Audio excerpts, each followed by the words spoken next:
영화나 드라마 같은 경우를 보면은 이게 이제 모든 소설도 마찬가지죠. 처음에 이제 쫙 전개가 되다가 전개, 그 다음에 뭐가 있죠? 절정, 최고조의 클라이막스가 있고 결말이 나옵니다.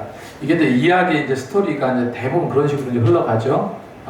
야곱의 스토리, 야곱의 이야기를 논할 때 가장 극적인 장면, 가장 클라이막스가 형인 에서와 대면하는 장면입니다. 어느 장면이죠? 그러니까 영화로 말하면 최고 감정을 이입시키는 클라이막스의 절정이 있는 장면이 오늘 장면입니다. 근데 지난주도 이제 이어서 말씀드리지만 1절에 뭐라고 기록하고 있습니까? 야곱이 눈을 들어보니 에서가 400명의 장정을 거느리고 오고 있는지라 했습니다. 눈에 보일 정도로 에서의 모습이 이제 보이기 시작했습니다. 근데 야곱은 자식들을 두 아내, 다시 말해서 레아와 라헬, 그리고 두 명의 여종 빌하와 실바, 그 여종을 데리고 자식들과 함께 가죠. 근데 여종과 그들의 자식을 제일 먼저 세웠어요. 그 다음에 레아와 그의 자식을 두 번째 그룹에 세웠습니다. 그 다음에 제일 마지막에 라헬과 요셉을 제일 뒤끄트머리에 두었습니다. 이거는 어떻게 보면은 가족의 서열이라고 볼 수 있죠. 이제 야곱의 가족의 서열, 가장 소중하고 가장 중요한 사람은 제일 끄트머리 놓고 제일 조금 물론 다 똑같은 자식이겠지만, 그죠? 여종과 자식들은 제일 앞에 뒀어요. 그리고 레아와 그 자식은 그 다음에 두고, 자기가 모든 머슴살이의 시작은 라헬이었는데 그 사랑하는 라헬과 그를 통해서 나온 요셉만큼은 끝까지 더 사랑하고, 그래서 제일 끄트머리에 두고 누구를 맞으러 갑니까? 에서를 맞으러 가요. 가족의 서열입니다. 그래서 야곱은 제일 앞에 서서 형 에서 앞에 나가서 성경에 뭐라고 기록합니까? 형을 보자마자 그 자리에 무릎 꿇고 7번 땅에 굽혔다 라고 성경은 기록하고 있습니다. 이 성경의 7이라는 숫자는 완전수죠. 그래서 7번 땅에 굽혔다는 것은요, 자기 형 에서에게 완전한 복종을 의미합니다. 형에 대한 완전한 복종을 의미해요. 그런 모습을 바라본 에서는요, 달려가서 그를 끌어안고 입을 맞추고 서로 울었다 기록하고 있어요. 3절 4절 말씀에 자기는 그들 앞에 나아가되 몸을 7번 땅에 굽히며 그의 형 에서에게 가까이 가니 에서가 달려와서 그를 맞이하고 안고 목을 어긋 맞추어 그와 입 맞추고 서로 우는지라. 서로 울었다. 그간에 뭐 여러 가지 쌓였던 감정들이 많았겠죠. 얼마나 에서는 분노했겠습니까? 그 분노의 감정이 쌓이고 체념했다가 초월했다가 다시 또 튀어나오는 감정으로 또 화가 났다가 이런 세월들이 있었을 겁니다. 그리고 야곱이라고 다를까요? 야곱도 마찬가지로 형이 조금 누그러졌을까? 언제 형을 만나야 될까? 다시 화해할 수 있을까? 뭐 여러 가지 그런 게 복잡한 그런 감정선이 있었겠죠. 그런데 여기서는 그냥 말 그대로 진정한 화해를 이루었다는 겁니다. 제가 오전에 말씀드렸지만 교회는 지적질하는 곳이 아니라고 그랬죠. 그리고 교회는 누구를 판단하는 곳이 아니라고 그랬습니다. 교회는 그러면 어떤 곳이냐라고 했을 때 그렇게 싸움이 됐던 어떤 일에 대한 의견 충돌이 됐던 뭐가 됐던지 교회는요 화해가 이루어지지 않으면 안 돼요. 그러니까 화해로 가야 되는 겁니다. 우리 교회가 무슨 싸움이 있고 갈등이 있다는 얘기가 아니고 어떤 일이든지 화해를 시키는 것이 우리의 주된 교회의 목적이라고 저는 생각을 합니다. 그 화해의 종교, 부활의 종교, 생명의 종교, 이것이 우리가 믿는 예수님의 종교입니다. 하나님과 우리가 단절된 상태에서, 그런 상태에서 우리를 화해시키고 오신 분이 누구예요? 예수님이잖아요. 예수님께서 그렇게 하셨으니까 우리도 어떻게 해요? 서로 믿음의 식구 안에서 화해자가 되어야 됩니다. 교회는 정말 다양한 사람들이 모여있고 서로 엉켜 있어요. 감정이 상하고 감정이 좋지 않으면 참 힘들어지는 것이 또 교회잖아요. 가장 중요한 것은 하모니입니다. 조화를 이루어나가는 것이 교회다. 제가 여러 차례 이렇게 말씀을 드려도 교회 성도나 또 몇 번 잠깐 왔다 갔다 하셨다가 안 나오신 분들, 이런 분들에 대해서 거의 얘기를 안 해요. 아예 얘기를 안 합니다. 왜 오셨는지, 왜 안 나왔는지 이런 부분에 대해서 제가 설명한 적이 거의 없잖아요. 그런데 오늘 그 얘기는 오늘 처음으로 했어요. 그 모자 쓰고 그거 그냥 하나님께서 그냥 얘기하라고 하신 것 같아요. 설교 원고에도 없는 거고. 그냥 그러면서 이렇게 톡톡 튀고 자기 생각에 어떤 그 환상에 빠져가지고 그래서 사람들을 힘들게 하고 성도를 힘들게 하고 이러면 안 된다는 거죠. 여러분, 중요한 것은 우리 교회 여기에서 상식 이하의 행동을 한다 할지라도 여러분 그거를 체크하지 말고 그분이 다시 또 일어서고 다시 세워가고 다시 또 정상의 어떤 모습으로 주님께 다가갈 수 있도록 그렇게 노력해 주는 것이 화해자의 모습이라고 저는 생각해요. 그러니까 우리가 사실 따지고 보면은 할 일이 굉장히 많은 겁니다. 그죠? 할 일이 굉장히 많은 거예요. 여태까지 왔다가 가시고 하시는 분들이 꽤 많이 있었는데 그 이유가 무엇일까? 우리가 부족해서 그래. 우리가 부족해서. 이제부터는 우리는 정말로 화해자로 주님과 같이 나가기를 원합니다. 이 에서와 야곱이 화해했듯이. 베다니 마을에 예수님이 지나가시는데 이제 마르다가 집으로 초청을 했습니다. 그래서 마르다는 예수님께 뭐를 좀 맛있게 드릴까 해서 분주하게 음식 준비를 합니다. 그런데 그 동생 마리아는 아무것도 하지 않는 거예요. 아무것도 하지 않고 예수님께서 하시는 말씀만 귀를 기울이는 거예요. 마르다가 막 이렇게 저렇게 음식 준비하다가 너무 화가 났죠. 그래서 예수님께 예수님, 내 동생한테 좀 얘기해서 음식 준비하는 거를 좀 도우라고 해주세요. 그렇게 이제 예수님께 얘기했어요. 마르다 입장에서 음식 준비하는 일이 가장 중요하고 시급한 일이라고 생각했는데, 근데 놀랍게도 내가 사랑하는 주님이, 내가 정말로 좋아하는 주님이 내 생각과 다른 거예요. 뭐라고 말씀하십니까? 누가복음 10장 42절에 주께서 대답하되 이르되 마르다야 마르다야 내가 많은 일로 염려하고 근심하는구나. 몇 가지만 하든지 혹은 한 가지만이라도 족하니라. 마리아는 이 좋은 편을 택했으니 빼앗기지 아니하리라. 말씀 듣는 그쪽을 택했는데 이것은 결코 빼앗기지 아니하리라. 오히려 마리아를 두둔하는 거예요. 여러분, 교회에서 열심히 믿는 자가 조심해야 될 것이 마르다 같은 사람이 있다면, 그러니까 열심히 있어, 충성봉사하려고 노력은 해요. 다 좋죠. 다 좋은데 그렇게만 하다 보면은 다른 사람이 행하고 다른 사람이 다른 방면으로 뭐를 이끌어가는 게 보이지가 않아요. 자신의 노력한 것만 보이게 된다는 거예요. 그렇게 해서는 안 되죠. 자기 독선에 빠지기가 쉽다는 거예요. 서로 이해하고 용납하지 않는다면요, 더욱더 마음이 힘들어지고 고립되게 된다는 거예요. 그 야곱과 에서의 화해는요, 우리가 이제 신앙생활하는 성도님들 간에 어떤 모습으로 관계하고 우리가 어떻게 하나님께 사역을 해 나가야 할지를 너무나도 잘 보여주고 있다는 거예요. 5절에 에서가 눈을 들어 여인과 자식들을 보고 묻되 너와 함께한 이들이 누구냐? 야곱이 이르되 하나님이 주의 종에게 은혜로 주신 자식이니이다, 자식들이니이다 했습니다. 그래서 그 자식들이 좀 많습니까? 12명의 아들과 1명의 딸과 4명의 부인과 그 많은 가족들이 순서대로 나와서 에서에게 절을 합니다. 그리고 야곱은요, 선물도 준비해요. 에서에게 준비한 선물을 그 모든 때를 주려고 합니다. 근데 막 사양하죠. 근데 참 많이 바뀌었어요. 9절에 에서가 이르되 내 동생아 내게 있는 것이 족하니 내 소유는 내게 두라. 에서는 거저주는 재물까지도 사양하려고 합니다. 그런데 야곱은 끝까지 주죠. 그 야곱의 기도를 통해서 변한 것은요, 야곱뿐만 아니라 에서 역시도 변화되고 있다는 거예요. 여러분, 진정으로 변화된 사람은요, 변화된 성도는요, 그 주변 사람들까지도 전염시킬 줄 믿습니다. 전염돼요. 야곱은 그래서 10절에 형에 대한 진정한 고백이 나옵니다. 형님의 얼굴을 배운 즉 하나님의 얼굴을 본 것 같다. 누가 여러분 주변에 사람이 너가 그렇게 예수 잘 믿고 너가 그렇게 신앙생활 정말 잘하는 거 보니까 야 진짜 예수님의 얼굴을 보는 것 같다, 야 이런 말 들은 적이 있습니까?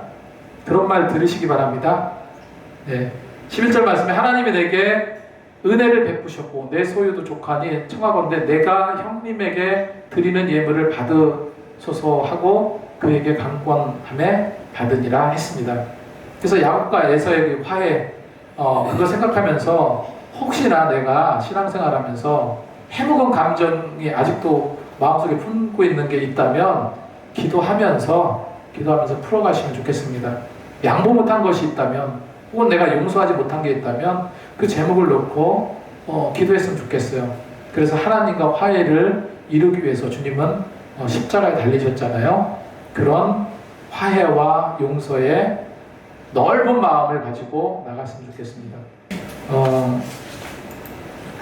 조금만 더 살펴보기 원하는데 에서와 야곱이 극적인 만남을 이루었고 이제 에서는요 세일로 돌아갔어요. 그리고 야곱은 세겜에서 장막을 쳤다라고 기록하고 있거든요.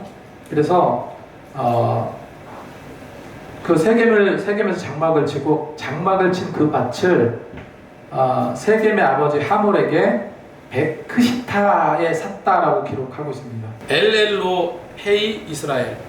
그러니까 엘이 하나님이란 뜻이잖아요. 그러니까 하나님, 이스라엘의 하나님 이런 뜻입니다. 그렇게 이제 히브리 말인데 거기서 이제 제단을 쌓고 그렇게 이스라엘 엘엘로이 로헤이 이스라엘 이렇게 불렀다. 임마누엘 할 때 엘이 하나님이란 뜻입니다. 자, 여기서 이제 베크시타라는 금액이 이제 크시타를 아무리 찾아봐도 이 자료가 없어요. 이 화폐를 우리나라 원이 있고 미국은 달러잖아. 이런 것처럼 그런 이제 베크시타가 뭔가 이렇게 했는데 이게 정확하게 나와 있는 게 없습니다. 그러니까 잘 몰라요. 그런 금액의 돈으로 샀다. 그 정도만 알면 될 것 같고 오늘 읽은 말씀은 야곱이 세겜에 이르러서 하나의 충격적이고 큰 사건이 일어나죠. 정말로 눈에 넣어도 아프지 않을 딸, 사랑하는 딸, 그 디나가 추장 세겜의 아들에게 강간당하는 사건이 발생한 건데 1절을 보니까 이렇게 기록하고 있습니다. 레아가 야곱에게 낳은 딸 디나가 그 땅의 딸들을 보러 나갔더니 했습니다. 여러분 이때 당시 족장시대예요. 족장시대에서 모든 것이 아버지의 권한으로 모든 것이 이루어지는데 디나가 그 땅의 딸들을 보러 나갔다는 것은 10대 딸, 굉장히 어린 딸인데 그 세겜 지역에 사는 자기 또래 딸들이 어떻게 살고 있나, 세상의 어떤 문물들 이런 것을 구경하러 나갔겠죠. 요즘으로 말하면 저 나이트장도 가고 그 다음에 친구들하고 만나서 술도 마시고 이런 그냥 그 시대에 유행했던 것을 쫓아서 한번 나가 본 겁니다. 근데 크게 이거를 우리가 너무 과장되게 해석돼서도 안 되겠지만 어쨌건 우리가 신앙의 본 모습을 떠나서 내가 내 어떤 개인적인 생각 그리고 내가 이끄는 어떤 감정에 어떻게 내 모든 것을 걸고 그렇게 그냥 본능적으로 움직이는 그런 어떤 모습과도 닮아 있다고 저는 생각을 합니다. 그 땅의 딸들이 어떻게 치장하고 또 어떻게 어떤 옷을 입고 어떤 걸 즐기며 사는지 궁금했던 거예요. 그래서 그 땅의 딸들을 보러 갔다. 그런데 그런 이제 호기심을 가지고 세상에 나갔는데 그 디나가 몇 살 정도 됐는가라고 추측할 때 대략 한 15살에서 16살 정도밖에 되지 않는 그런 어린 나이였습니다. 그런 어린 나이에 디나가 아무것도 모르는 그 딸이 그 지역에 나가서 추장의 아들에게 몹쓸 짓을 당해요. 그래서 성경에는 이거를 뭐라고 얘기하냐면 굉장히 이스라엘에게 있어서는 치욕스럽고 수치스러운 일이었다. 이렇게 여러 번 반복해서 나타내주고 있습니다. 그 당시의 어떤 시대적인 어떤 분위기를 보여주는 내용이죠. 7절에 부끄러운 일 곧 행하지 못한 일을 행하였음이라. 13절에 또 뭐라고 나옵니까? 세겜이 그 누이 디나를 더럽혔습니다. 그러니까 디나가 잘못한 건 사실 아닌데 그렇게 표현하고 있습니다. 17절에도 이렇게 말하고 있습니다. 할례 받지 아니한 사람에게 우리 누이를 줄 수 없느니 이는 우리의 수치가 됨이니다. 27절에 이는 그들이 그들의 누이를 더럽힌 까닭이라. 31절에 좀 더 심하게 이야기합니다. 그가 우리 누이를 창녀같이 대우함이 옳으니까. 이렇게 따지고 덤벼들었다는 거예요. 아버지 야곱에게. 디나가 더럽혀졌다는 것은 굉장히 분개할 일입니다. 야곱의 아들들은 어떻게 합니까? 복수의 칼을 갈았어요. 그래서 그렇게 분개한 이유가 단지 강간 사건으로 끝난 것이 아니라 그래서 그로 인해 가지고 정조관념이 무너졌다는 그 정도가 아니라 뭐를 생각하고 있습니까? 그 딸에 대한 데 집중한 것이 아니라 가족의 명예가 더럽혀졌다라고 성경은 말하고 있어요. 그거를 더 크게 생각했다는 거예요. 예전에 소원이라는 영화를 봤습니다. 그게 우리가 이제 잘 알고 있는 일명 나영이 사건을 다룬 영화인데, 그런데 평생 그 몹쓸 짓을 당해서 그 어린 나이에 아이가 대소변을 받지를 못해서 인공으로 이렇게 만들어서 평생을 그렇게 살아야 되는, 얼마나 충격적인 일입니까? 얼마나 가슴 아파요. 그래서 나영이 사건이 있고 그런 나쁜 놈 감옥에 있다가 출소해가지고 막 난리가 났었잖아요. 예전에 그런 일이 있었어요. 근데 그거는 그거로 끝난 사건이지만 이 사건이 순탄하게 그냥 매듭지어지지가 않는 거예요. 그건 뭐냐면은 일시적인 성폭행으로 끝난 것이 아니라 가해자인 세겜의 추장의 아들이 그녀를 강간하고도 너무 어여뻤는지 어쨌는지 그 디나를 연연했다라고 성경은 기록하고 있습니다. 3절 4절 보니까 그 마음이 깊이 야곱의 딸 디나에게 연연하며 그 소녀를 사랑하여 그의 마음을 말로 위로하고 그의 아버지 하몰에게 청하여 이르되 이 소녀를 내 아내로 얻게 하여 주소서. 정말로 진정으로 사랑했다는 것도 말이 안 되는 거지만, 근데 더 다른 목적이 사실은 있었죠. 이 세겜의 그 추장이 그 소녀를 그 몹쓸 짓을 하고 그를 또 위로하고 다독거리고 그러면서 용납할 일을 하지 못했지만 이제 그로 인해서 너를 내 아내로 맡겠다, 뭐 이렇게 이야기를 한 겁니다. 우리가 굳이 살펴보면 이건 이유 없이 우발적으로 이루어진 것이 아니라 세속적인 욕망이 부른 일종의 화였습니다. 화. 그래서 우리가 진정으로 말씀으로 거듭나고 하나님께 사로잡혔다면요, 악한 사탄에게 이렇게 당하지는 않았을 거예요. 그래서 오늘도 하루도 영적으로 더욱더 우리가 민감하게 더 깊이 있는 묵상으로 우리가 나가야 될 이유도 또한 여기 있습니다. 세겜의 왕제라는 것은요, 힘과 권력이 있다는 거예요. 그 족장 중에서도 가장 큰 힘과 권력이 있던 자였는데, 여자 한둘쯤 어떻게 한다고 그래서 뭐 큰 해가 되거나 문제가 되지 않을 정도의 권력이 있었습니다. 그런데 아버지의 아들들은요, 디나 이야기를 듣고 분을 삭히고 있었어요. 하물이 야곱을 찾아와서 아들과 아내를 삼게 하자 요청을 하지만 야곱이 응하지 않았습니다.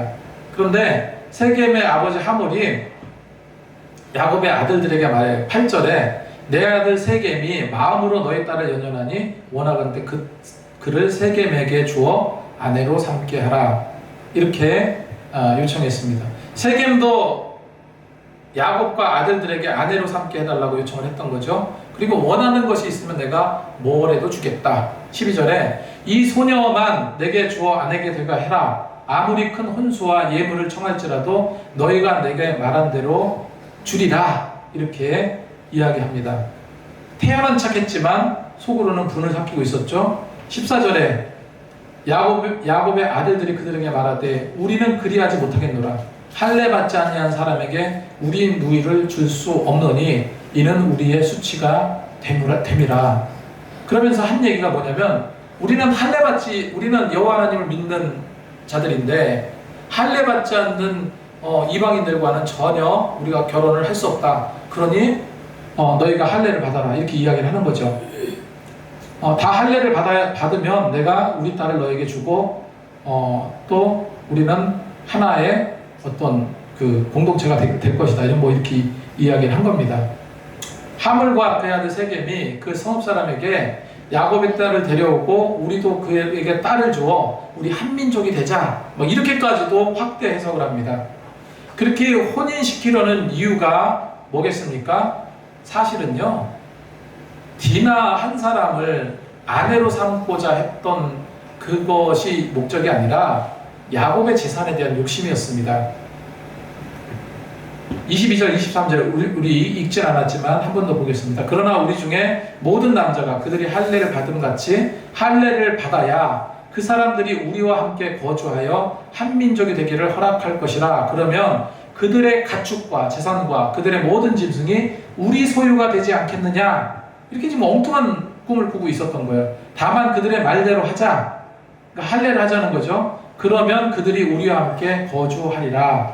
이렇게 이야기합니다. 그리고 성경에 기록된 대로 아직 모든 남자가 아파할 때 그때 누가 쳐들어갑니까? 야곱의 두 아들 시므온과 레위가 칼을 가지고 가서 성읍을 기습하게 됩니다. 그래서 모든 세겜의 남자 사내들을 모두 다 죽이는 일이 일어나요. 그래서 그 아들 세겜과 아버지 하몰이 죽고 디나를 데리고 와요. 그래도 분이 풀리지 않았는지 그 마을을 돌아다니면서 그 성읍의 갖가지 보물들을 죄다 약탈을 하는 아주 좋지 않은 일을 행합니다. 이런 사건을 통해서 하나님께서 제가 지금 야곱에 대한 이제 말씀을 계속 드리는데 진짜 야곱 스토리는요 소설을 쓰고 싶어. 소설을 아주 재밌게 쓸 수 있을 것 같아. 야곱의 스토리는. 근데 특히 야곱에게 있어서 갖고 있는 그런 정신적인 트라우마라는 것은 어마어마했을 겁니다. 디나가 강간당하는 사건뿐만 아니라 또 자기가 그렇게도 사랑했던 라헬이 일찍 죽잖아요. 베노니 하면서 죽잖아. 일찍 죽은 그 아내를 생각하면서 그 아내의 모습이 누구에게 담겨 있습니까? 요셉에게 담겨 있잖아요. 그러니까 요셉을 얼마나 사랑했겠습니까? 그런데 형들의 계략으로 요셉이 어떻게 됩니까? 짐승에게 물렸다고 그 옷을 벗겨가지고 양의 피를 묻혀가지고 아버지한테 보여주고 요셉이 죽었습니다. 거짓말 하잖아요. 그러면 야곱은요 딸 디나 때문에 정신적인 충격을 받았죠. 자기가 정말로 사랑했던 평생 사랑했던 요셉도 죽었다고 평생 그렇게 믿고 살았잖아요. 그가 애국으로 들어가기 전까지는 누구예요? 요셉은 죽은 줄로만 알고 있었습니다. 그 스트레스가 어마어마했어요. 정신적으로 받는 그 트라우마가 어마어마했을 거예요. 그러니까 애굽의 바로 왕에게 가서 제일 첫마디로 꺼낸 얘기가 뭡니까? 제일 첫마디로 꺼낸 얘기가 내 연수가 얼마 되진 않지만 험악한 세월을 보냈나이다. 이렇게 고백하는 모습을 볼 수 있습니다. 이 세겜에서 행했던 일이 이렇게 오늘 나오는데요. 이런 것을 통해서 우리가 뭐 좋은 일이 됐던 나쁜 일이 됐던 좋은 일이 됐던 어떤 일이 됐던 하나님께서 왜 이런 걸 나에게 주실까? 왜 이런 고난을 오게 하셨을까? 왜 이런 기쁨을 주셨는가? 우리가 하나님의 뜻을 바로 알 수 있는 마음도 가져야 될 줄로 믿습니다. 분명 이건 좋지 않은 사건이지만 이거를 통해서 하나님께서 주시는 메시지가 또 있다는 거예요. 그래서 우리가 이런 것들도 우리가 좀 기억했으면 좋겠고요. 이런 야만적인 행위, 모든 사람들 누구예요? 그 아들들이 그렇게 사육을 하고 모든 재물을 약탈하고 가게 됩니다. 아무튼 이 야곱의 이야기를 통해서 우리 믿는 자로서 어떻게 신앙인으로서 어떻게 생각을 하고 또 하나님께서 우리에게 매번 어떤 은혜를 주시는지 어떤 화를 주시는지 또 어떻게 우리를 이끌어 가시는지 여러 가지로 한번 생각해 볼 수 있는 하루하루가 되었으면 좋겠습니다.